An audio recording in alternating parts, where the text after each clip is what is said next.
Happy Saturday, one and all. Welcome along to the Morning Post. Dave Orson, thrilled to be back with you. The weather's getting a little bit better, but it's testing ground out there. We'll get stuck into all the Saturday action coming your way. Sponsored by William Hill, of course. Don't forget, have your shout out there. If you're watching on YouTube, thumbs up, like, subscribe, comment, and share the show. That's what it's all about. Let's flood the market, shall we? We've got some special things coming up for you. Stick with us in the next hour or so. Let's have a look at exactly what's coming your way on this fine Super Saturday. I don't know, what's the feature race at Newbury? We're going to Nick Luck. William Hill Ambassador will be joining us. Not his first stint on this show, let me tell you. He's got a couple of absolute pearlers coming your way. Cheltenham Festival as well. The paper roundup. We shall be opening up what's in the paper this Saturday morning. Front page all the way through to all the tipsters for you, Tom Seagull included. Saturday previews, we'll be looking at 4 at Newbury. We'll be going to Sunday as well. Really good card. We've got the Boyne hurdle, and of course we've got the 10 up novice chase as well, an important one with the festival in mind. The Irish, that's of course sponsored by William Hills. That came through in my ear. Housekeeping done. And of course, the Irish Angle. Everyone's favourite, Dave Jennings, will be zooming in, doubtless from the track, I would imagine. And then we'll be giving you a really good look at the festival, what we've got with the guys that are joining me in the studio on the show. And of course, elsewhere, we'll be looking at an anti-post race for you. And I've definitely got the winner of the Grand National, all to be revealed a little bit later on. And in about an hour's time, the special naps, which will be boosted for you. Done. Let's move on, shall we? Get stuck into the action. And 3 of the hairiest men in racing join me this morning on the Morning Post. Graeme Rodway. Good morning, Dave. How are you? Marvellous. Absolutely. Yeah, good. I've had a bit of a schooling accident. Can you see? Look, we may as well reference this boot now. Come on, get it up. I can't go like that. I can't go any higher. I've got a newfound respect for these jockeys, let me tell you. There it is, look. There it is. So we'll get that out of the way, shall we? Like Bigfoot. I am causing a bit of a fuss, actually, but listen, I'm entitled to, I think. Great to see you. How's the radar? Yeah, great. Yeah, in good form at the moment. Are you excited about your nap later on? Really excited about my nap. I can't wait because you're probably going to, diss it. But let's remember how many winners you've had so far, Dave. You can't have the go at the fella. He's just come out of hospital. No, not from. Robbie Wilders joins us. Yeah, good to see you, mate. Hairier than G-Rod. Most importantly, I think I speak on behalf of everyone. We're glad to see you back. Top man. Better.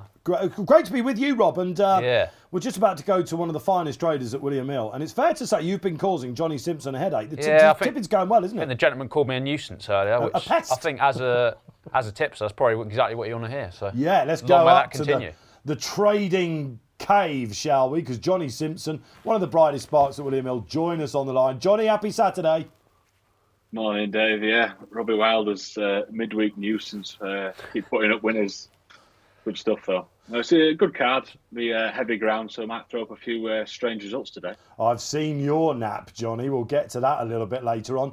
Shall we, though, of course, get the bit that most people are waiting for out the way, and it's the Saturday boost here on the Morning Post. Drum roll, please. What gets beat today? We're going to have a go at Shishkin. Everyone, the most popular horse running today. We all saw how unlucky he was in the King George. We're going to go 6-5 from 4 to 5 for £50 up until 12 o'clock. So Shishkin 6-5. 6-5 for £50 live until midday. There you go. Brief thoughts on that reaction? Oh, Johnny will be trying to fill his boots, won't he, with Shishkin? I mean, absolute loony of a horse, isn't he? Will he even line up? Will he start? And then he's in front of King George. What happened there? Sort of tripped up or something? You're not alone, because some people have been a little bit mischievous in the Racing Post this morning. We'll be giving the paper roundup after we zoom in. I imagine he's at home this morning. He was on his debut. Nick Luck, are you there, William Hill Ambassador? Hiya, Dave. I am here, but a little bit concerned that I don't have enough facial hair to appear on this programme. And I've been trying for 45 years, but still nothing. Well, look, we're in good company, Nick. I can tell you that much. If you go on the app today or the website, you'll see Nick Luck's verdict on most of the races, Nick. It's fair to say. You're not there today. We won't go into that. You'll be watching from afar, I'm assuming? Well, yeah, it's a funny weekend, really. Yeah, because you're right. I would normally be at Newbury, but obviously the rights have gone to Sky, so I'm not at Newbury. Then I was going to go to Warwick, and Warwick was off. And then I thought, well, nice day off on a Saturday afternoon. No, phone call came. In you come. Ealing Studios, but I'm looking forward to it because I've got an afternoon in the company of Rachel Casey and Dan Barber, two of the nicest people in the game. So I will be in there covering the racing from Nace today, and also having a look ahead to the Cheltenham Festival. So not a dissimilar programme to this in some respects. Really good card at Nace. Good thing in the first. We'll get to that. Nick, of course, really, it's all been about the weather, isn't it? But I saw, I think you probably broke in the week, didn't you? Well, you were certainly one of the first, that Shishkin would indeed be taking his chance today.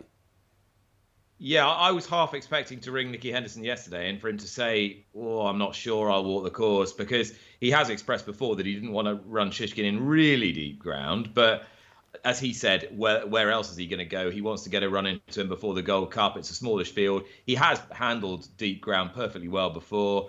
And let's face it, it wasn't exactly particularly nice ground in the King George, and he was going well there. I think he would have won by quite a long way if he'd stood up. Even though Hewitt was about the last winner I tipped, I still think Shishkin would have won if he'd stood up.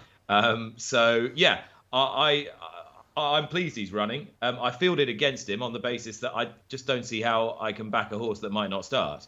And I actually think Protectorat's record, bar that blip at Haydock, is pretty good the last couple of years. Your Racing Post ratings have got him pretty much high 160, 6 out of his last 7 starts.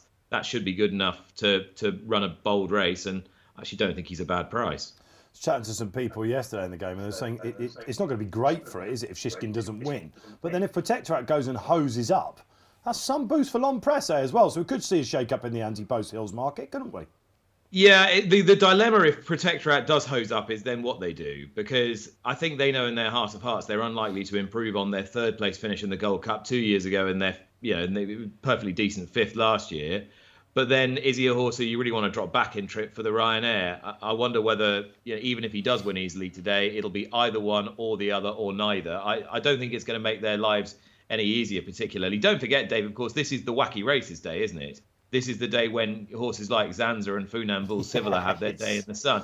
This is the day where Lammy nearly beat Corto Star. This is the day where Tricky Trickster won a race that featured Denman.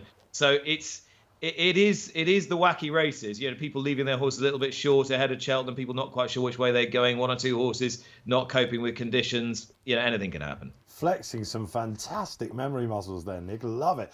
Blimey, Tricky Trickster, Lammy. Do you remember them? He's right, though, isn't he? Yeah, great days those, weren't they? Yeah, some right old characters going and beating the stars. But you've got to remember, like Nick's saying, these are trial races, and Henderson really does use them as trials. We saw that, didn't we, with John Bon at Cheltenham? He's got to be wanting to win with Shishkin today. We'll get to this. Come on, they've boosted him. All right, Nick, that's the Denman chase. How are we looking at a similarly tricky game spirit then, of course? No John Bon for Edwardstone. A lot of people saying, will he like the ground? What would have happened to Boot Hill? Or could there be an outsider coming and whizzing here?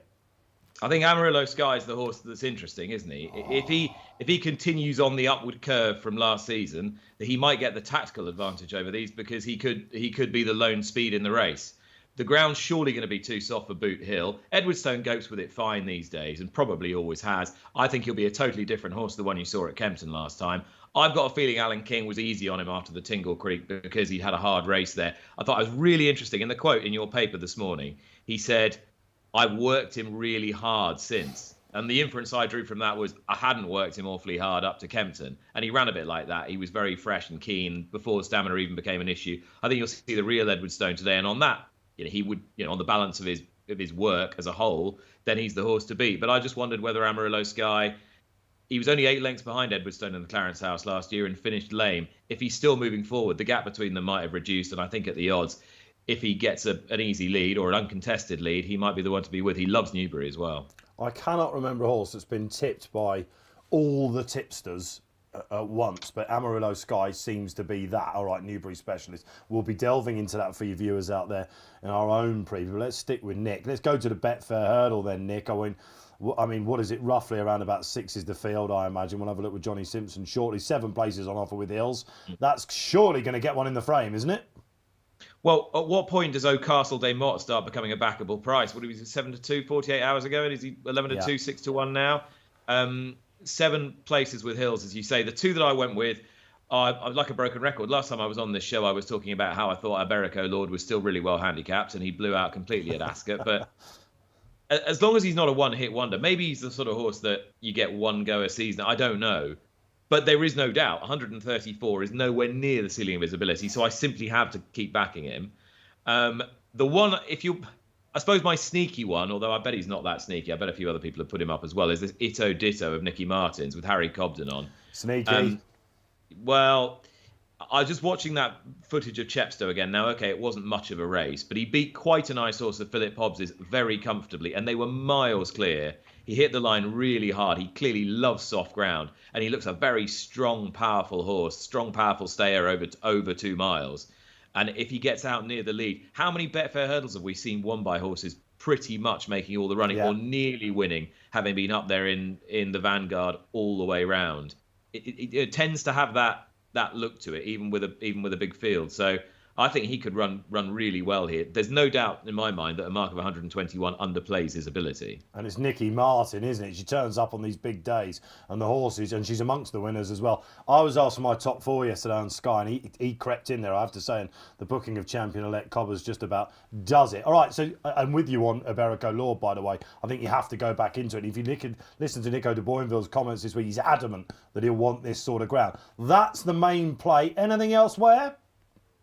Not really today, in truth. I think I've focused it all on Newbury. So, as I say, I've gone for those two in the big race, Iberico Lord and Ito Ditto. And then in the Game Spirit, Amarillo Sky, the Denman I thought Protectorat. And the first race that ITV are covering today, I did wonder whether there might be a bit of a boil over here, or at least a horse to sneak into the frame at big odds. Ballymcgroarty Boy, ridden by Ella Herbison, who's 16-1. With Hills at the moment, and he's completely exposed. He's 11 years old. He's very, very slow, but that might be the type of horse you need in this race. Every dog has his day, Nick, absolutely. Shall we focus in on the Cheltenham Festival then? Because I think you've got a couple of lucky 15s for us, haven't you? I have. I'm going to have to have a look down at my phone because... That's allowed. Don't worry. These boys will be doing it regularly. I can't remember exactly which order I put which in. It's on screen, Nick. Okay, sorry. Right now, okay, I need to make sure I can see them. Hang on. Oh, there we are. Excellent. Right, good. So this is the Win Lucky 15. Yeah. I mean, no prizes for originality for most of these, but facts to file. Well, if there is a novice chase banker at the festival, I think it's him. He just looks all class, doesn't he? So uncomplicated, easy, economical. People were saying his jumping wasn't that flash, but I quite like that round Cheltenham. Just nice. Just get the job done, get from one side to the other with a minimum of fuss. And we know he's got the class, and this looks about the right trip for him. So nice straight bat selection to start with. I don't really understand why Allen is as big as 4-1 for the Ryanair here. I think he should probably be favourite. That was a good performance last year. That was an excellent run at Down Royal behind Jerry Colombe. I don't have any problem with him as the defending champion. And he's been kept fresh for it. On his day, he's still a very good horse. Dysart Enos is just one of those. I think she should be shorter than 7-2. I think she's a bit of a freak. All her form is stacking up. It's cascading form everywhere you look, isn't it? Even back to that Market Raising bumper defeat at Queen's Gamble. And Ferns Lock I had down as a superstar when I saw him once in Ireland last year and spoke to David Christie about him. He could have run in something smart last year. He didn't. He left him off. He's a giant big horse by telescope. I think he's about to repay Connections' patience. So there are the shorties, really, or shortish ones, but at least they're all odds against, just about. I must confess, I was hoping one or two of these would be a little bit bigger than this, but here we go for the each way lucky 15 that might be a bit more of a life changer. Now, I think there's been an overreaction to Jericho de Repene based on the where was it, Doncaster run? Yeah.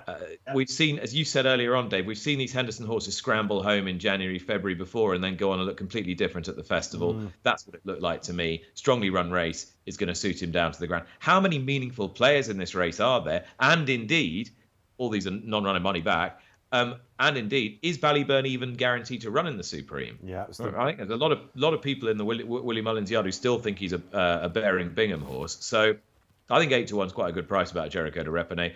I love Roaring Legend, but Ollie Murphy's got to get another run into him to get him into the Boodles.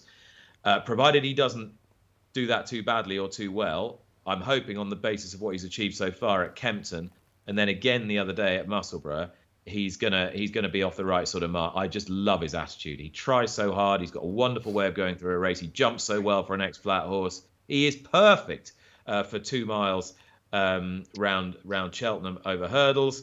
Noble Yates, I think, can win the Stayers Hurdle. I think he was completely undervalued, that performance in the Cleve. This assumption there's going to be better horses in the race, or no, I'm not sure I buy it. The harder they go, he's bottomless, and he seemed to get on so well with Harry Cobden the other day. I really like him in the Stayers. I think he's way too big, and the last one's obviously a sentimental pick because I was involved with the breeding of the horse, or my late mum was. Gentleman's Game, but Tom Siegel's picked him at price-wise. He is the only one you don't really know how good he is yet. And you know for sure that Mouse Morris isn't going to bring a horse to the Cheltenham Gold Cup off 3 chase runs unless he thinks he's a real one, and he's won the race before. So they're my 4 monster lucky 15 each way selections, and the other ones are the sort of slightly safer ones. All available now on the Hills site. I'll tell you what, Roaring Legend, he was something of an underachiever on the flat, wasn't he? I loved the way he flew home at Musselburgh last time. I'm with you on that. And I didn't know about Gentleman's Game. Just give us a quick story about that then. Okay, so I was at Doncaster Sales in 2014.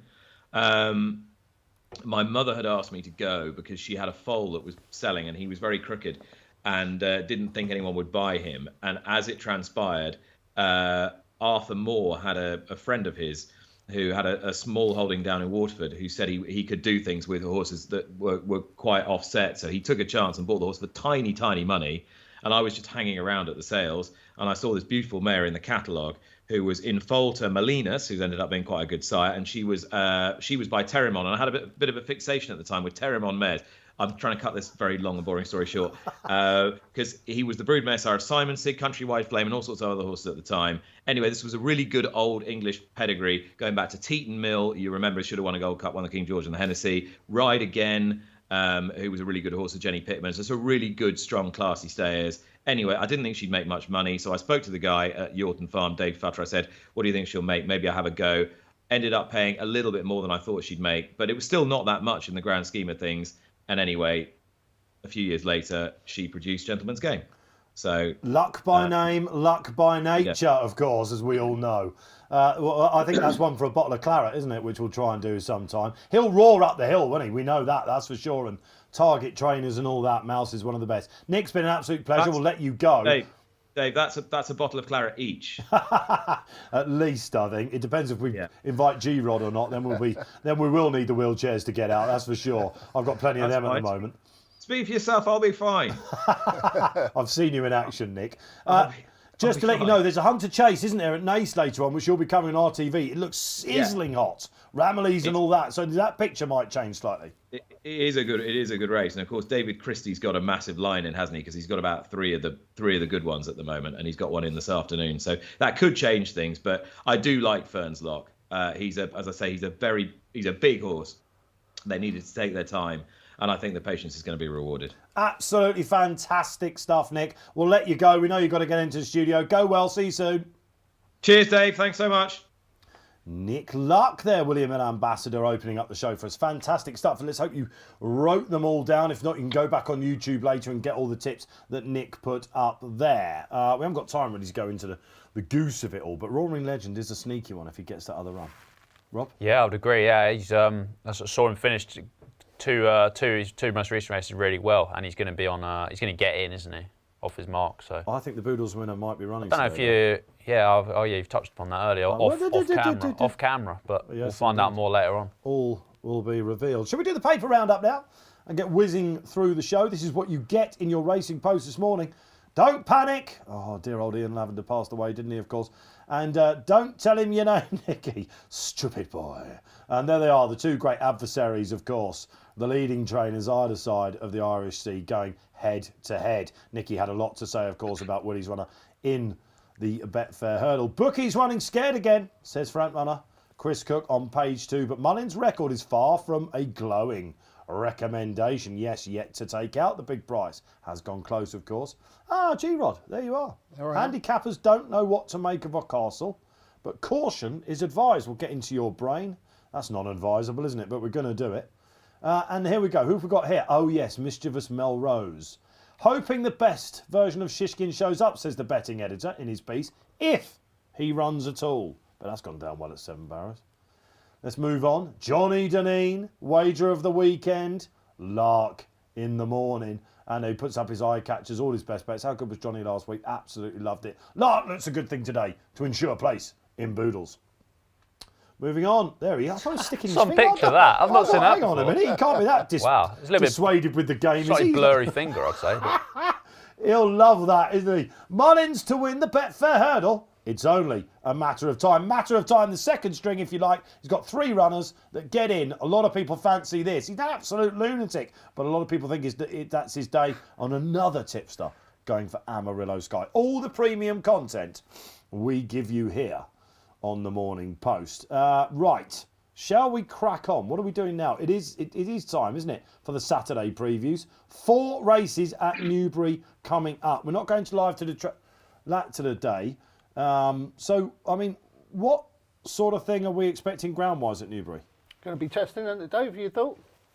Reckon? very much so, yeah. I mean, it's still heavy at the moment. I don't think there's any more rain forecast, is there? But, I mean, at best, it's going to be the soft side of soft, isn't it? Well, soft side of soft, I think it's going to be more like heavy, I think. I'd say so, yeah, that's normally. Yeah, all right, but we have had meetings like this. All right, as the boys prepare to sharpen their pencils and Johnny Simpson in the betting cave decides to duck for cover as Robbie puts up his tips with Graeme. Just join us after this.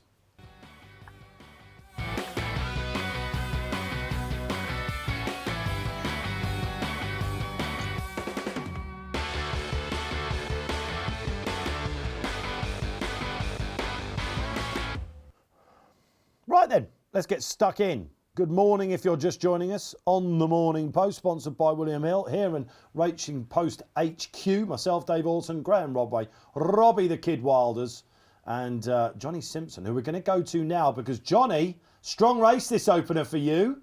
Kintara at the head of the market. Really impressed with the way he went through the race last time at Warwick. Heads it at 3-1.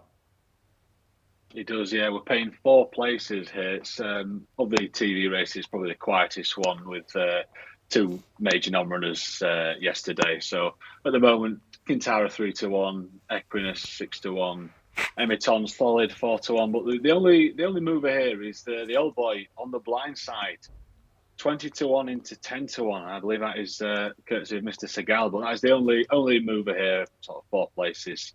But I think this market will develop as we'll get close to the off. I think those 4 places might be advisable. It's not just Mr. Seagull, of course, who put up on the blind side. Take it away, Graeme Rodway. Yeah, I fancied him and then saw that Tom had put him up last night. Is that a disappointment? Or because of the price he's going to go, yeah, isn't it? know it's going to wreck the price. And if you're not on already, which I'm not, it's a bit disappointing, you know. But he loves Newbury, doesn't he? He's back to the same mark as when he won there last season. Is he not an absolute rogue? No, he likes heavy ground. He might be 12. I need to have a look closer at him because I must admit, like a lot of punters out there, Robbie, I think I've given up on the blind side, haven't you? Yeah, well, it's the key to it is he's running at Newbury on heavy ground because he's got a piece of formula off this mark last season where he beat Kilbeg King, who we know is a good horse, who's third in that quarter star, and they were miles clear of the third. So you could see him going very well. I can see why Rodders and Siegel were thinking about him. All right, okay. So this is one of your stronger plays of the day, this, isn't it? Well, yeah, especially with four places, of course, from Hills. You know, you can't really go wrong, I don't think, can you? Could be placed. I can't remember the last time I tipped Emiton. But you're going for him? I am on the back of that last run, which has been very well boosted by St. Davy. It was one of my winners on the show last week. Yeah, you should have napped him. Should have napped him. Absolutely should have napped him. I'm going to mention my nap that was given an interesting passage through at Leopardstown later on in the show. But I think that form is handsome. St. Davy for me is a proper horse going forward. A real, I mean, he's only gone up £5 for that. Emiton, if you watch that back in your members club, went with him for a long way at Ludlow. Likes Newbury, doesn't he? He also likes Newbury. And having called yours an utter rogue, mine's occasionally woofed, I think. But that was, I think probably has had his problems. But if you go back to some of his top form, he wasn't far off being a staying hurdler, was he? So no. It's there. We're going for some old boys, are we, in this? The old boys. The old boys. 12 years old, on the blind side. I wonder what you're going for out there. Get your comments in. Let's open up the flow. There he is, unsufferable in that picture, isn't it? But James Bowen, riding on a crest of a wave, as they say. Could he just conjure it out of the big boy? That's the 130 then. Robbie, what wins? My selection is not on the graphic, actually. The rank outside of Picanha. He's not run in a very long time, but I kept a close eye on this horse a couple of seasons ago. When we last saw him, he broke the track record at Warwick off this mark. Now, obviously, the ground has to be quick for him to do that, but he's got form figures of 1-1-2 and heavy ground. He's this trainer Richard Phillips' highest rated horse. I don't think he'd risk him on this sort of ground unless he thought he was gonna handle it and run well. And he's just sort of he's got Finn Lambert booked, £5 claimer who's done pretty well. I just thought the money might come for him. He's got a nice low weight here as well. And yeah, I just think if this is your best horse, you're going to have him ready for like a televised race on ITV. I agree. So, I wouldn't worry about that absence. I think training, methods have changed so much, and Richard Phillips can do this. Yeah, and this horse is very lightly raced. Like I think he's only had 7 starts to his name, and he was quite progressive. He was 4th behind North Lodge in that Grade 2 Ballymore trial on Trials Day a couple of years ago. All right. He's off 122 with Finn Lambert taking 517. No love in the studio for the favourite. Kintara. I'm teasing Johnny Simpson with this a little bit. Comes in form and the possible improver in the race, isn't he? He has been going forward, Kintara, but this is a better race, I think, don't you, than he's been contested in recently? He didn't half travel at Warwick. I really think what Mel Rowley has done with it has been quite impressive because he can't have been that straightforward, I don't think, to have left 7 barrows. Anyway, all right, that's a tricky handicap for you, hopefully made slightly easier. It's going to be a great race to watch for sure. Of course, we've got some novice races leading into that. Let's move on, though, shall we, to one of the feature races of the day. 3-1 Kintara. I'll tell you what, Rob, I've got to come to you before I go to Johnny. What price, this is what your MO, what price on Monday did he open up? He opened up 1-3. I thought that was nuts because Protect Out was 4-1 on the first. That's in what is essentially for me probably a match, to be honest. Well, let's go to Johnny because you obviously saw no love, John, at 3s on. Here you are at 5 to 6 on. That's a stink price, isn't it? Yeah, I think we opened up 2 to 5. Shishkin, and absolutely no love for it at all. Obviously, the rain has come and we can't give him away. The 6 to 5 is popular enough in the boost. And Protector has been solid enough. It was 3-1 into 5-2. We're not getting knocked over with that. But the horse here that I think everyone is jumping on is Sam Brown. He was 20-1 the start of the week. Maybe a little bit bigger elsewhere. But yeah, Sam Brown, I could definitely see him beating Hitman, and does he now? But Shishkin... 6 to 5 is popular enough in the boost. I sort of groaned there a little bit, and I don't mean to be disparaging with Sam Brown. Is this your tip? Yeah. Tricky trickster, Lammy. Nick Luck tickled your fancy there with that, didn't he? It was great to hear those, because you forget, of course, about this meeting and there can be boilovers. Right, give us a case for Sam Brown. Yeah, well, in short, Shishkin's a loon, isn't he? We don't know if he's going to run. We don't know if he's going to line up. And we don't know if he really, really wants it. This testing around Newbury over 3 miles. I have met Shishkin, right? I might. I've met him. Nice bloke. Did you say hello? He was the first up to you. I thought he was constitution ill because they spend time in the summer together at Tracy and Charlie Viger's yard, right, which is in Lamble, which a lot of Nicky Henderson horses go there for the summer holiday. And I was lucky enough to go there, and we were looking for constitution ill, and along comes this imperious beast. And it's Shishkin, and he is the one that will come up and actually chat to you and all that sort of thing. With Constitution's really not bothered, But I thought he was Constitution, but he's honestly, I came out there thinking this is an emperor of a horse. Wow. So a loon, I think, is a bit harsh. No, he's a loon now. Maybe not when he was younger, but he's a loon now. And Nick Luck said it, and I thought he hit the nail on the head. Like, this is not the day for Henderson and Shishkin, is it? I mean, the Gold Cup is a target. Henderson has already said he needs to get a run into him. He is not going to be fully wound up for this race. He's definitely going to have left something to work on, just like he did with John Bomb when that got beat by a far inferior horse in Elixir de Nuts. Jericho de Repene scraped home in his trial, right? So Shishkin, whatever you say, is not going to be 100% wound up for this race. Protectorat, I see the angle. It's really, really soft ground, but I just don't think he's looked as good this season as he has done in previous years. I mean, he was disappointing in the Betfair Chase. He sort of ran a strange race in that handicap.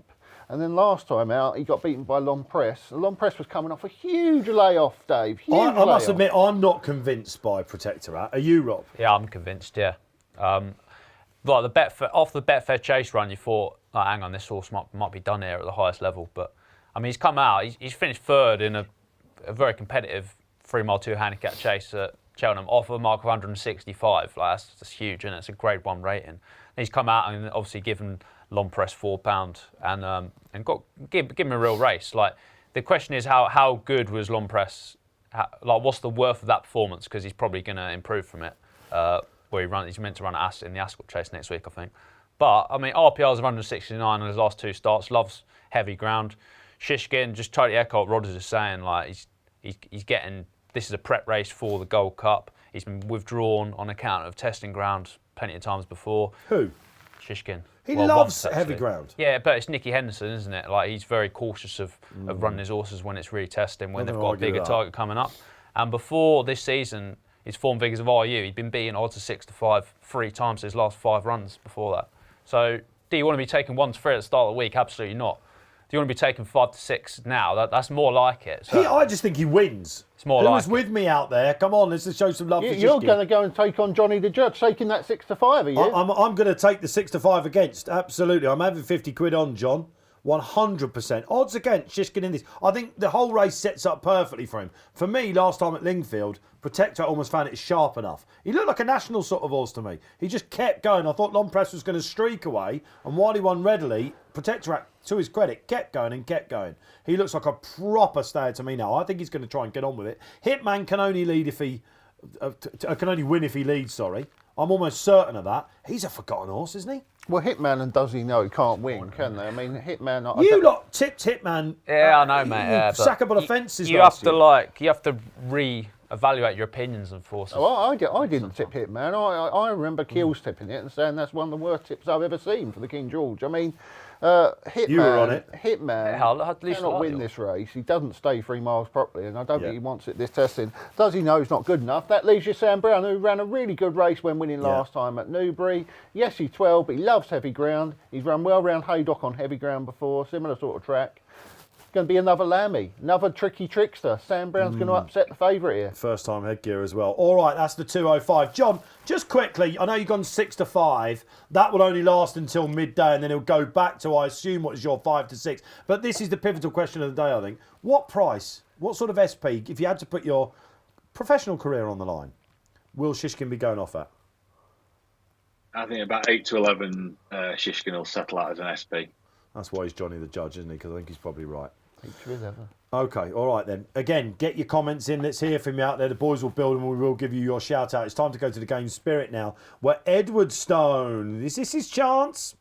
We heard from Nick Luck, of course. Amarillo Sky has been tipped up absolutely everywhere. Boot Hill on the recovery mission. He's going back. Fernando Silva won this race before. He wants good ground, does he? Is he showing his mojo? If you read Saturday Sizzlers and Paul Keeley in the paper today, Paul loves this horse. He's jumped off. No editor sheet and Calico either. All right, Johnny, give us the lowdown on the market here. Yeah, so this opened up 6 to 4 the pair on Monday, Edwardstone and Boot Hill. And I personally can't have Boot Hill here at all. He was a lucky winner 2 runs ago and coming off the back of a fall.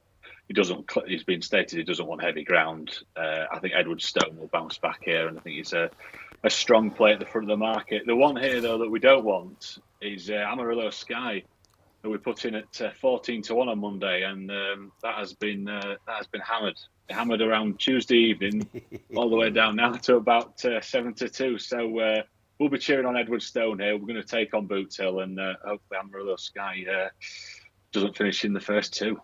You are a pest, according to William Hill. And the punters will be loving you're the punter's pest. Let's not go down this road. I mean, you lose your accounts, but just make more. Well, listen, there you are. You have actually got top price on this, haven't you? Yeah, so what did he open up? He opened up as 16s, but he was like 14s everywhere. I think he's 14s with Hills. I just thought that was just plain wrong. I'm a bit annoyed I didn't have slightly more now. I went each way because I thought there are only 6 runners, but I thought there might be nons. Yeah. And I wouldn't be surprised if Edwardstone came out at the last minute, to be honest. Well, there was a bit of chat about that yesterday. I think even Johnny, with you guys, you were looking. Let's lift the lid on this. You were thinking between Shishkin and Edwardstone for the boost, and we weren't sure whether Kingy was going to let him have his chance, right? Yeah, well, we're going to take on Boot Hill and do him as the boost. But obviously, if Edwardstone came out, you'd be on an immense amount of value, Boot Hill. So we went with Shishkin in the end. So isn't that interesting? 2 horses at the top of the market that we weren't sure were actually going to be allowed their chances. Is Boot Hill good enough for this, G? No, I don't really like him as a horse much. I think that he needs a real strong pace. He needs everything to drop right. He comes from off the pace. He gets beaten when he's favourite, doesn't he? How many times has he beaten when he's been red hot favourite? Last time at Kempton, wasn't he? Well fancied. He wins that race at Ascot every year. Then he got a bit lucky with St. Siegel coming down at last, of course. That race panned out perfectly for him. They went a good pace that day, and he came. But what through would have off a happened at strong Kempton? Well, I mean, a lot of people thinking he would have gone very close that day. No, he didn't get an RPR, did he? Like, it was too far out to know. Like, no one even made like a guess. I don't really know the answer to that. Big day this for Harry Fry, of course. Big day this for Harry Fry, because he's got Altobelli in the big one, who will love the ground. Yeah, so, was that you, Johnny? Oh, Tom Leach. No. Oh, gosh, no. Tom Leach comes on. A regular is Leachy. I'm on Amarillo Sky, 12-1 each way anti-post. A lot of you followed in then, I assume. I mean, I've never seen a horse tip this much. No, it's hard to remember one, isn't it? The anti-postman has started off a trend, hasn't he? And then Siegel and Keels have followed him in. I will say that I found out Keels put him up in the weekender at the start of the week as well, so we had the same line of thinking. But it's one of those. I just opened up the app, first show, and just thought, how on earth is this such a big price? Let's talk about why this horse is interesting. Go on. Well, I mean, he was very progressive at the start of last season. He gave Fugitive £9 and a good beating and a good handicap at Cheltenham. Like, that horse is running in Grade 1s now. He's like considered a dark horse for the Ryanair. Oh, I think he is one, yeah. So it's a good line of form. It's a good line of form. And then he won again at Newbury. He's got, basically, if he hadn't have fallen 2 out in his first handicap at Newbury, he'd have won all of his 3 2-mile handicap chases at Newbury by miles. He's got soft ground form. He's getting £6 from all the main players. When we last saw him, he ran the Clarence House. He finished lame that day.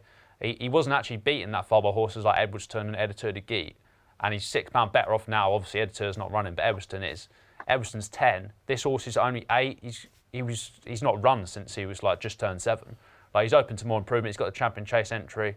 I think everything's stacking up in his favour, and he's the right price now. I could have gone and made a cup of tea then. I thought you were going to go on and on and on. I think I covered everything there. Have you ever played poker before? I don't know if I'd be very good at that. You'd be terrible.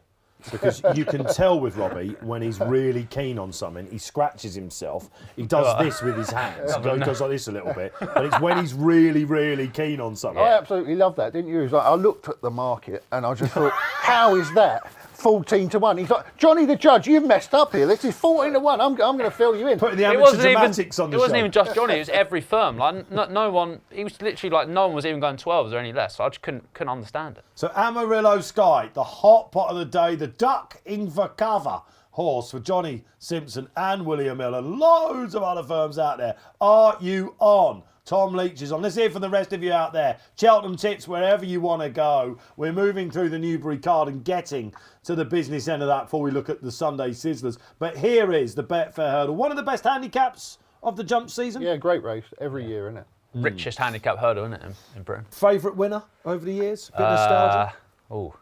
My 10 to yours was... Oh, my 10 to yours, yeah, he's pretty good, wasn't it? I remember Large Action beating Oh So Risky, was it? Oh, it was a great race. You do look older. I've not heard of those horses, I'll tell you that. No, not even Nick That was before Rob was born, I think. I know producer Dave Lowe's favourite winner was Orcan Risk. Always goes on about What him. was the really good John Joe horse that won it and then placed in the Supreme? Soaring Glory. Well, no, not Soaring Glory in the JP Coach. That did happen, though, to be fair. Soaring Glory was a great My shout. ten to yours. Third in the Supreme. My 10 to yours, but what was the... McCoy rode it. Yeah. Get me out of it. Went on to running nationals, didn't Get he? me out of it. Get me out of here. Yeah. Oh, That's it. he was a right winner as well. But Nick was right in what he was summarising about the race. His analysis, you can get a novice that just keeps going. I quite like the look of Norman Fletcher here. Let's get to Johnny and get a market update. Norman Fletcher, any love for the porridge horse? A little bit, yeah. 18 from 25, but it's a bit of a novelty. This 22 runner handicap. These used to be a regular occurrence 4 or 5 years ago, but we're not going 5, we're not going 6, we're going 7 places here. So it's just a couple of darts here, trying to get one in the frame. The market is all about Castledin Moor. It was a little bit weak last night, but it's starting to shorten up again. But we have no idea if this horse is well handicapped or not. I'm sure the late market will tell us. But the big move in the last sort of 2 hours is Altobelli. That is 8 into 11 to 2. Possibly the softer ground with that high knee action might suit. I'll give a little shout out to Only a Matter of Time at the bottom. Now, I know he gets called a few names, but this massive field and softer ground, this might suit him here at 16, 20 to 1. You love a Paul Byrne horse. I saw a lot of people talking yesterday on Racing Twitter about how if this was such a good thing, Nicky Henderson going mad about the £6 lower mark from his Irish rating. Shouldn't he be shorter, Johnny, people are saying? But you're saying now we're starting to see the traffic. Yeah, there's little bits and pieces now. He was weak yesterday, but now at 11 to 2, we are starting to 11 to 2 and 5. We're starting to see little bits and pieces again. All right, okie dokie. Take it away, boys. What do we like? I like Altobelli. I'm not sure I'd be going in at 11 to 2, but I thought he ran so well at Ascot. On ground by Lucia, he probably didn't love. I think this might be his, for want of another word, probably his FA Cup final. I mean, Rob and I both liked him, didn't we, earlier in the week, Altobelli? I think we both tipped him, didn't we? Yeah, we did, at the anti-post stage. But I mean, now the rain's come, the value's kind of gone out of him. I thought it was interesting to see that Nicky Henderson also thinks that he's an outstanding handicapper, as well as being an outstanding trainer. You know, basically saying, how can the handicapper let this horse in off this race? I mean, Rob and I have done a bit of handicapping in the past. I mean, Castle de Mott is just impossible to handicap. Yeah, it's a weird one, isn't it? Like, I mean, you could what go has anywhere. Melrose been saying about this? Because he does all the Autoy horses, doesn't he? Has he been as he said, he's absolutely? not really Has said he just an been awful insufferable about this? Or? Well, the thing was, I think we had it at 123. So he's terribly handicapped. So we had him terribly handicapped off 133. So we think that Henderson, is well wrong, saying that he should be higher than 133. But I think Johnny Pearson has changed the mark from 123 to 128. He's had a rethink. Yeah, he's had a rethink. So Johnny is our Irish handicap. He's an impossible horse to weigh up. It's the connections, isn't it? That's why he's so short. Well, you can see his win in France. He's a bit of a grinder, I think. But these horses, and he's got a bit of an OXO pattern to him. So 1 FP or whatever. You see a few inconsistencies with him, but they just improve so much. Just as tipsters, you just couldn't recommend a horse like that.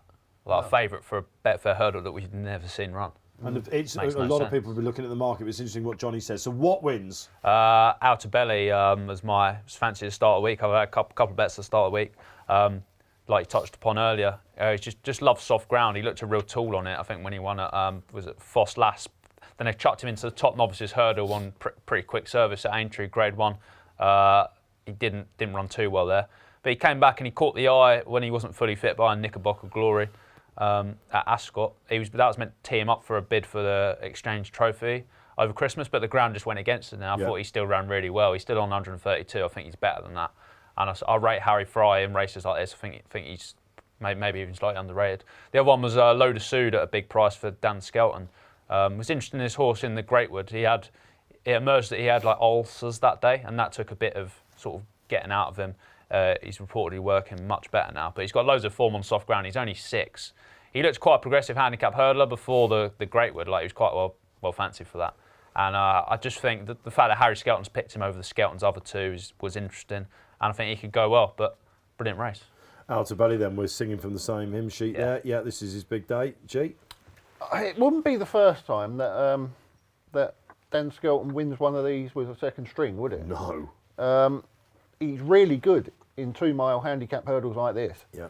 He won the county hurdle with Favois when Harry Skelton was on Pembroke and Bridget Andrews rode Favois. Bridget's race, isn't it? I think Knickerbocker Glory could be the one to be on. His second string. I quite enjoyed you saying that. Can you Knickerbocker Glory. No one really says it like you do. I like a Knickerbocker Glory. You can't pronounce it, but that you nailed that pronunciation. Yeah. I've said that plenty of times. I bet you have. In the past, ordering my ice creams. Is he a horse that has to just tear off and get horses out of the comfort zone? Well, we already said earlier on the show how being up there really is a big plus in this race, and he will tear off. He's a front runner. And he likes soft ground. He's got a great record on soft and heavy ground, and goes really well fresh. Got a great record when fresh. Like he's won 5 of his 6 starts after 50 days or more off the track, and he's off an 83-day break here. When he won at Ascot, beating Altobelli, he was coming in off a break. Then he ran quickly. Next time out in the Greatwood, probably came too quickly because he's a best fresh horse. Didn't run too badly in the 7th. I think he'll bounce back here. Knickerbocker Glory, 7 places they're going, Hill. 7 places. Honestly, it's like you're after my job. It's sold brilliantly. We've got to get one in the 7 places, guys, out there, haven't we? Okay, that's the Betfair hurdle done and dusted. And will that 9 to 2 last? We will see. It's the Irish good thing, according to many. Lots of people just don't know. Talking about Irish good things, shall we go across the Irish Sea and join everyone's favourite. David Jennings waits on the line and he's at home. DJ, welcome. I am at home. I'm at home, yeah. I know no why nays you're for at me home. today, Navan tomorrow. Why is he at home, G? Oh, I thought it was today. It's tomorrow, isn't it? Yeah, what do you mean? It's local track, isn't it? Oh, right. Oh, what? The unpronounceable. Oh, I won't say it. No, let's not say it. Let's start with Nace. Have you got one in the Betfair just quickly, DJ? I bet you have.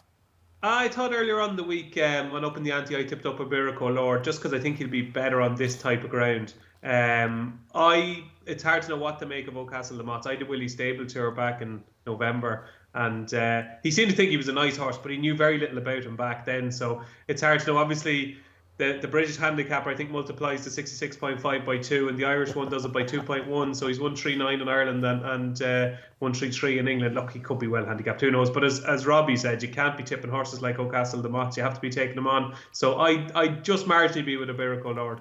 All right, then, stick in with 7 Barrows. All right, let's look at Nace today, DJ, if you don't mind. Many people's idea, including mine, of the good thing of the weekend, Lark in the Morning, is out of the first. This is a race that has been a breeding ground for Boodles winners. It has, yeah, and there'll be yourself, Johnny Deneen, about 3 other people I spoke to yesterday. The whole weekend revolved around Lark in the Morning, who they thought was an absolute plot job of 118, needed to win to get into the 120s, to get into the Boodles, and now doesn't run. So I don't know what the reason is for not running, but it means, I would say, and you'd be pretty sure, unless maybe Nara won the race, the Henry de Bromhead, JP McManus owned juvenile, unless Nara wins the race, I think we're pretty safe to say that it won't become 5 and 6 years producing the Boodles winners, because this is a poor renewal, a really poor race. Pacini is getting there, but I'd say Gordon has 1 or 2 other ones that he'd prefer for the Boodles. Nara could be anything. We don't know. I'd say Nara will improve in our run last time. And then you've got Eagle Fang, who we probably have a fair idea of the level of Eagle Fang. And Open the Question was found out last time. Look, I don't think we'll be seeing the Boodles winner this year, Dave, especially now with Lark in the Morning out. Willie Mullins sets a poser, of course, in the second race. I was quite impressed with Blizzard of Oz when he went about his business last time out, but he's behind Captain Cody, who's 5-4 on now with Hills. Yeah, Captain Cody won that maiden hurdle for Lady Riders on Thyestes Day at Goran, and it's always a pretty poor race. But Captain Cody looked an above average winner. It was bottomless ground, and you look back to that bumper form last season and you kind of say to yourself, God, he actually is useful, this horse. And I'd say he's got a fair engine. I'd say for Paul Townend to ride Captain Cody over Blizzard of Oz, who Mark Walsh rides, that's a fair statement of intent. He's a big bull of a horse, he looks like to me anyway, and I thought his bumper run last year and the champion bumper was a hell of a run. I think Paul, he got it wrong in the first 3 races at Leopardstown last week. I don't think he's got it wrong here. All right, okay. And that is one to watch, guys, very much so. Let's go to the Mayor's Listed Chase, if you don't mind, DJ. We've got the Grand Annual winner up against the Mayor's Chase second, Allegory Devassi. Have I got that right? She seems to have got a little bit of gloss gone off her, DJ. Am I wrong? Oh, she has, yeah. Look, she's been bitterly disappointed. I thought, honestly, this time last year, we were going into the Mayor's Chase, and all we thought she had to do was jump straight to win the Mayor's Chase. This time last year, she was after winning at Limerick over Christmas, and then she went on to win at Thurles on their big day. And I honestly thought she was going to be one of these mares that could run in the Gold Cup one day. And it's just been, like, you see her form figures and you say, she's been consistent, 2-2, 3-1-2. But then you look at the prices she's gone off in her races and you say to yourself, God, she's been disappointing. Like, she was 8-13 last time, beaten. She was 4-9 beaten at Fairy House in April. She was 13-8 in the Mayor's Chase when she was beaten by Impervious. But you know what? I just have a sneaking suspicion we might see the real Allegory Devassi today. Back to 2 miles, plenty of pace on. I think there's a big swing in the race with Riviere de Tell. The trip might suit a little bit better. And Mascada has obviously every chance. And I know Robbie is a big fan of Mascada. I think he thinks she's got an outside squeak in the Mayor's Chase. But I just wonder, Allegory Devassi, if she's on her real A game, and I think maybe the ground might make sure she's on her A game today because it's going to be hard work. Look, she probably isn't a betting proposition because she's been so disappointing. But I've just got a feeling she'll actually win today. That's a really good dust-up that's going to be. And of course, you can get that, of course, on RTV. Let's talk about Hunter Chase, because that's just ridiculous strength, isn't it? Emmett's got one in there, of course, Christie's. See, Ramillies is in there as well. He's reinventing himself, isn't he? Yeah, we've got some old friends in here. So we have Billaway, would you believe, is trying to win this race for the 5th year in a row. I can't imagine there's many horses apart from maybe Quavega at Cheltenham, who's won the same race 5 years in a row. It's an unbelievable achievement if he could do it. The problem with Billaway is, while he's won this race for the last 4 years in a row, he's never actually won first time out. So he's always had a prep run before this. He's always went either down Royal at Christmas or a Thurles for the Hunter's Chase, but he hasn't run in either this season, so he's late getting out, and so obviously it's going to be hard for him to win first time out. It's on the line. Listen to Emmett, it's quite interesting because he said, look, this horse has loads of ability, it's just a case of getting it out of him, and he beat Ferns Lock when he looked beaten all ends up. I think he traded 43 to 1 maybe and run it down Royal over Christmas and got up to beat Ferns Lock. He was second at a big price in the Hunter's Chase at Cheltenham last year. I'd say he's the most likely winner. He's only 7. I'd say there's a lot of upside to him. Like these Hunter Chasers, you look through, Billaway is 12, Ramilles is, I suppose he's only 9. He seems to be around forever. Battle Over Dying is 11. Animix is 11. It's on the line is only 7. So you'd imagine he might be, have a few more pounds up his sleeve and maybe will improve a little bit. So, it's on the line. Deserves to be favoured and probably will win. 10 to 11 on with Hills. Anything else on the card before we move on to tomorrow, DJ? It's a right old day tomorrow. I'm going to chance me old buddy, old pal, Whiskey Wealth again. Look, he's running the Adair Manor Opportunity Handicap hurdle off a mark of 113. He's 125 over fences. And I was tearing my hair out last time at Ferias because, when you get these horses that have to be ridden in a certain way and then they try something different on the big day. And I thought that was the big day in that Dan and Joe Moore Memorial Handicap Chase at Fairyhouse. And he was held up. And I was just going, oh my God, what is happening here? Don't expect John Shinnick to hold up Whiskey Well today. Let him do his thing. And look, most of the field are completely out of form. Like Champion Green is 0F00 next to his name. Petit Déjeuner was extremely disappointing last time. So was Clever Currency. It will be very, very disappointing. And Terence O'Brien will be disgusted, I'd say, if Whiskey Well can't win a race like this off a mark of 113. I'm glad you gave us that case because I'm looking at the Hills markets and thinking, what on earth are these form figures? Is this doing favourite now? We know.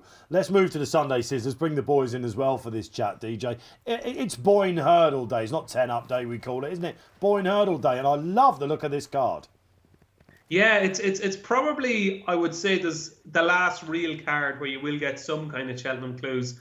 The 10 Up is usually the last kind of qualification race for the National Hunt Chase at Cheltenham, and we obviously see Nick Rocket in there, and it's a good race. But the Boyne Hurdle, it's all sorts of everything. So it is, because you got Blazing Cal, who hasn't ran, I think, since this race last year, or certainly hasn't ran in well over almost a year at this stage. You got Hidden Valley Lake, who's been chasing.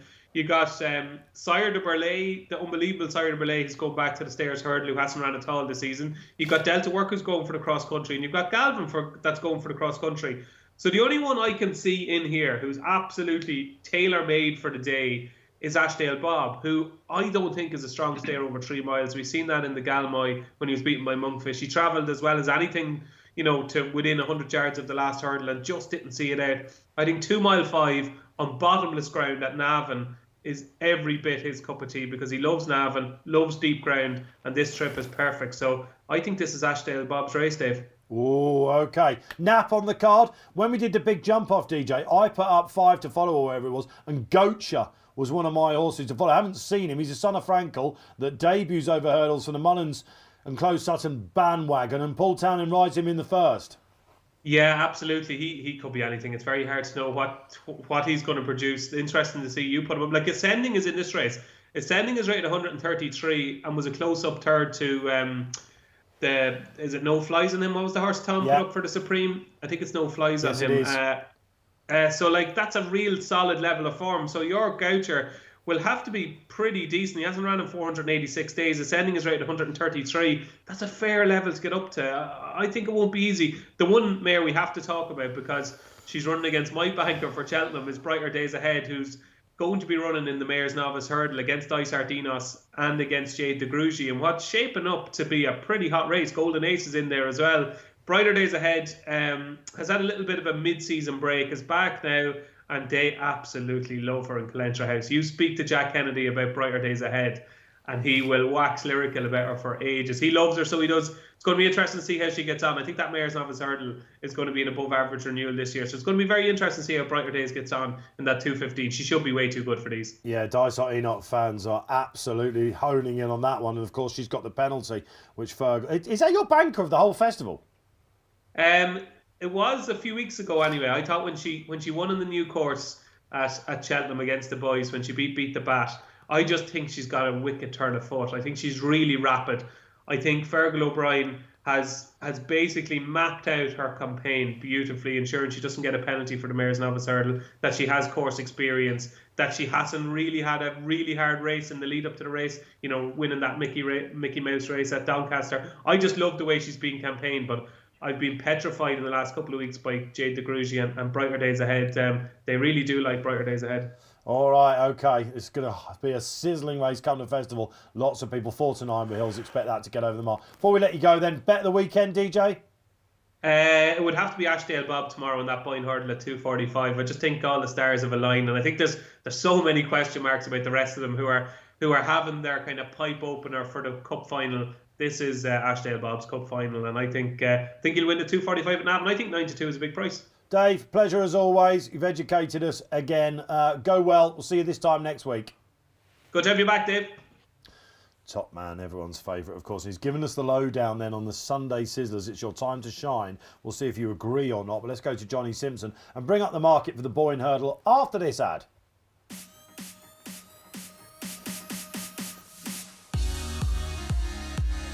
There, boys.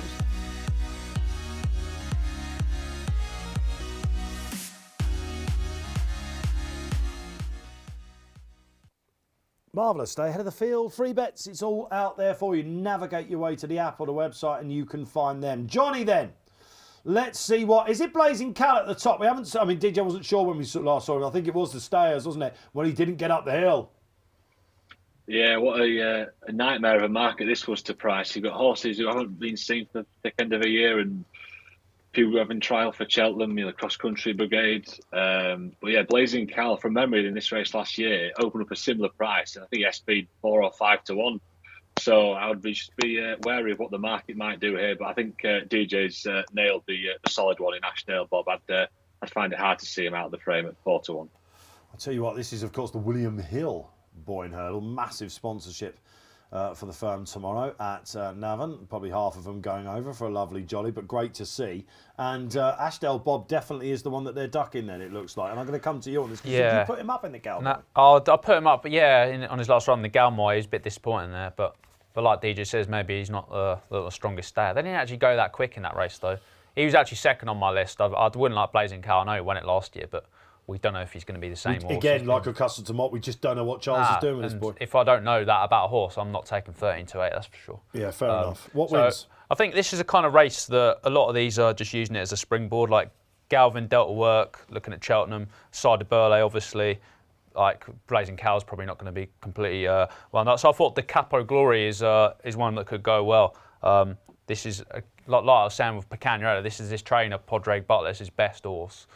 He's going to want to get a nice win into him, and he's just one of the few in the field that's actually progressive. He won a handicap in pretty good style off 135 last time. He's up to 141. He gets weight from a lot of the big players here, and he's unexposed as a 2.5 miler. So I thought he was one that could shorten quite a bit. De Capo Glory for Rob G.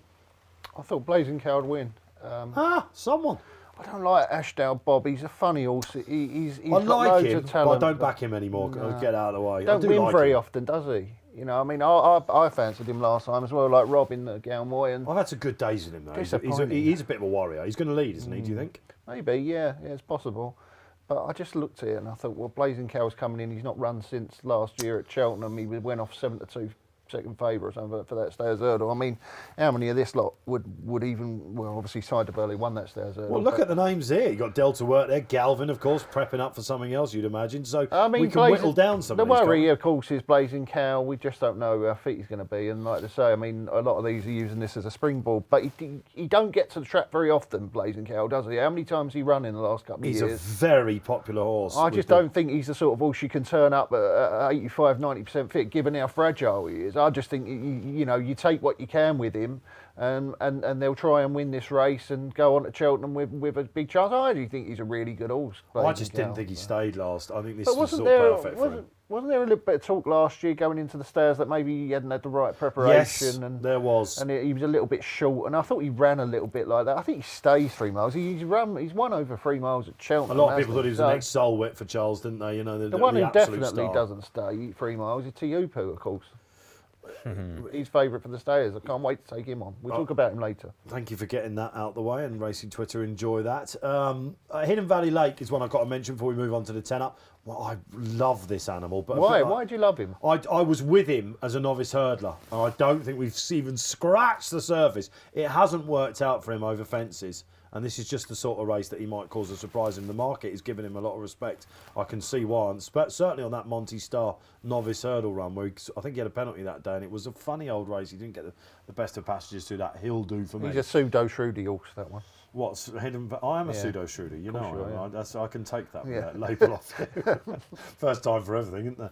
All right, okay, let's move on, shall we? Because the 10-up, as DJ alluded to, is the last chance to get a qualifying run, really, for the National Hunt Chase. And indeed, it is the William Hill 10-up. Some really good horses have won this over the years. Remember Foxrock winning it? I thought it was an absolute good thing at Cheltenham, just didn't turn up. Nick Rocket, Manila Kakuna, another sort of a curveball from Close Sutton and Willie Mullins. I mean, a lot of people are getting bored of this, Johnny, but it should be a very interesting matchup.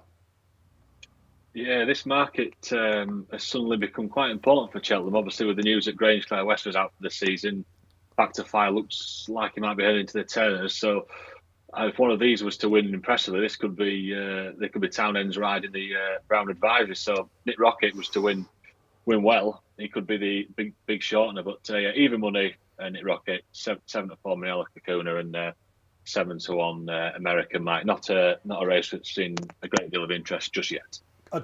John, I'm going to come back to you in a second. The producers are keen to see what the Cheltenham prices might be and what they might go to. We might play with Rob and G on this. This is a great race, isn't it? And that is interesting with Brown Advisory. I think Embassy Gardens is sure to be Patrick Mullins' pick in the National Hunt Chase. And I think he's probably one of the best horses they've ever run in it. I think he's a very, very worthy favourite for it. So many people have had Nick Rocket down for this since the start of the season. And he did win well last time, didn't he? So could he yet be a Brown Advisory horse? You're looking forward to firing off something there, aren't you? I don't know, really, is the answer. We don't know a lot about Nick Rocket, do we, Rob? I mean, he was good, wasn't he, last time? But how good was that race? What do you make of it? Exactly. Well, he's really, as a novice hurdler, he won that Grade 2 at Fairyhouse when he was the second string by like 16 lengths or something. He was really good that day. Didn't know much about him before then, but he's taken pretty well to fences. He won well at Punchdown. He's sets us down on RPRs and he's got a town in the board, so I think he'll probably win. And I think he's from memory. I know Johnny's getting the price, but he's around 8-1 for the Brown Advisory. Johnny, you got your fingers on your buzzers there? Yeah, I mean, Nick Rocket is 8-1 non-runner money back. That's for the National Hunt Chase. Sorry, that's the Brown Advisory. Sorry. Okay. What about the National Hunt Chase, Johnny? We'll come back to you. What wins the race? He ain't giving nothing away there, is he, Johnny the judge? I thought it was between Nick Rocket, who obviously is favourite, and Favori du Champdou. And I thought the prices, Favori du Champdou was the one to be on. Don't like the Kakuna. No, I don't like Kakuna. I don't like American Mike. I've given up on him, American Mike. And the other one's got no chances at Sinesia. So I thought Favori du Champdou had a good chance. I mean, he went off 3-1 to beat Grange Clare West, Florine Porter and Corbett's Cross at Leopardstown last time. He's a very strong stayer, I think. Yeah, he was very well fancied the previous time. He won a hot race which had a load of subsequent winners in it, including that Maxim thing that won over hurdles. Gordon Elliott's horse, yeah. The worry is that Sam Ewing is riding it and Jack Kennedy's riding American Mike. I think he sort of has to ride So, American Mike. yeah, maybe- They probably see him as the more. I'll tell you natural what is talented in the horse. back of my mind with Favori de Champdou, and is like, have they got a handicap in mind at the festival, and then like using this as a springboard, as we're saying. So I think you've got to take that in mind at 17-2. If they have got that in mind, then Nick Rocket will win. But I'm going to take a chance that they're going to go for it here and go for the win on Favori. Nick Rocket for Rob. I won't be having a bet in the race. I'll just be watching very much with Cheltenham in mind. What price Nick Rocket for the National Hunt Chase then, John?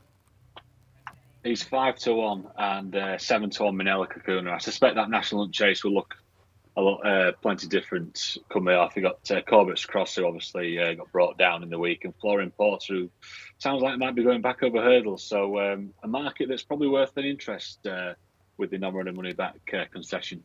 Have we got anything else with Cheltenham in mind then, Johnny? Want to do a little roundup. We heard from Jamie McBride last Saturday what's being best backed. This week, have you seen money for? Yeah, it's all been about Ballyburn. Where does Ballyburn go? And that has a huge knock-on effect to the other markets. So obviously, I think it was Thursday, we saw runner bets for the Supreme, so he's evens from 5 to 4. That then knocked on to Slade Steel for the Bar in Bingham. He's 4 from 5. And there's been a little bit of money for Good Time Johnny in the Kim Yo. Now, I know Seagal put him up for the Stayers, but if you just watch that race back on the videos at Leopardstown, he was keeping on under a quiet ride. I suspect the Kim Yo might be his Gold Cup. All right, okay, that's what's hot after the DRF, the Dublin Racing Festival, of course, last weekend. Ballyburn, where does he go? Get your comments in. Has anyone got some fancy tickets for him? I have to say I was really impressed with Slade Steel, despite the fact he was second. I backed him in the race and I thought he's going to pay for trying to go with him. And he keeps on going. That definitely was too short for him. Where are they going to run? That's the thing. Well, he goes to Bar in Bingham, 100%. Yeah. What do you think Ballyburn's going to do? Ground's going to be a factor. He's favourite for both the Supreme and the Ballymore, isn't he? It's the greatest guessing game of all. It's good soft, I think, probably Ballymore. Shall we tease next week? You are doing a Willie Mullin feature, aren't you? I am, yeah. Well, I don't know when it's coming out. I'm just writing it on Monday, but going to have a look at the entire squad and see how things are sort of shaping up, because there's a lot of moving parts at the moment and no one really knows. Well, you've just physically shown us again. You love a bit of physical theatre. Well, coming from you do Mr. that as well, Hansy, I'm not like I used to be, really. They occasionally move about a bit these days. Anything Cheltenham-wise? I've had one bet, anti-post, Crambo for the Stayers. He wins, I think that he's got a massive chance, and I think that he's a serious stayer against horses, a lot of horses who may not stay. Boast the price. Including Tahupu. You can do it. I've got 25 to 1. I caught Johnny the Judge. I caught Johnny the Judge with his pants down one day. 25. Not 25, the first and not the last. 25 to 1 just before he won the long walk. So I'm sitting pretty on my one anti-post bet, Crambo for the Stayers. That's a beautiful ticket, that. Disgusting, I'm on 10s. I thought that was all right, but 25s, wow. Horrible. 16 to 1 Amarillo Sky. They say they're not judges. I'll be cheering him home, Crambo. I think he's going to win. Okay, anti-post focus before the naps coming up. Stick with us, guys. Like, subscribe, comment and share. Get the thumbs up out there. If you're watching on YouTube, anything on Twitter, hashtag The Morning Post. And I've got the winner of the Grand National. Give us your favourite. I suppose it's Korak. Is it, Johnny? It is, yeah. We're 14 on the field after entry stage, 5 places. 3 horses here who are horrendous results at this stage. Korak Rambler, Noble Yates and Kitty's Light. Those 3 are been really popular over the last sort of 3 or 4 months. I suspect the market will liven up again after the weights. I'll give a mention to Minella Indo. I think he's a bit of a sleeper in the market and is a little bit bigger elsewhere. I suspect he could be at the front end of the market coming off if he runs well in the cross country. Well, he's taking the route, isn't he? Silver Birch route, if you like, the Delta Work route, and Henry de Bromez. Look, I think, was it Mr. Danini in the week put him up, didn't he, on up in the ante for the cross country? He could well shorten. Correct Rambler? Can he do it again? Possibly. He's a freak, isn't he? You're probably best to tell us. Wasn't it last year we spent all year with you telling us that Correct Rambler was going to win the Grand National and me saying no chance. And then the day came and every dog has his day, Dave, and your day came, didn't it? I was barking loudly. I've got an insufferably good record in the National. Have you? When they modified it, it was a bit annoying because everyone used to say it's impossible to find the winner. It used to be. You used to have to make very certain ticks for the race. And your number 6 Valverdes you could spot, slamming home over hurdles. There are 2 horses, and I'm very, very keen on one of them. I think Kitty's Light has to be given respect here. He's at the handicap. He's run once over fences this season. He's just dropped him a pound. He's going to get in the race, isn't he? And I think we'll see the best of him. Will he definitely get in the race, Joe? Well, he's 146, isn't he? I think that'll get him in the race. Reckon? I think it will, yeah. Is he going to run at Kempton? I mean, Christian's probably lined him up for that. I haven't spoken to Christian for a while, but I imagine he is, yeah. Dave Lowe, one of our senior producers, certainly does speak to Christian, that's for sure. And he is going to run there. He has to be given respect. He just on that Scottish National, Ida, all that sort of stuff. He's just talking to freaks. You need to be a freak to win a national. He's going to do it. But the one that's really got my juices flowing, I napped him last week. It's Panda Boy for Martin Brassel, number 6 Valverde's trainer. Watch that run over hurdles at the DRF. Yes, he's off a slightly lower mark. He needs a bit of luck to get in, I think, as well, but non-runner, no bet.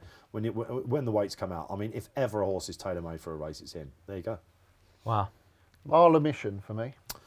Bidding to do something that no horse has done before, I read in the week. Come that fresh, not running the same calendar year. I once got absolutely torn to pieces for saying that Bobsworth couldn't win the Gold Cup because he hadn't run in the same calendar year.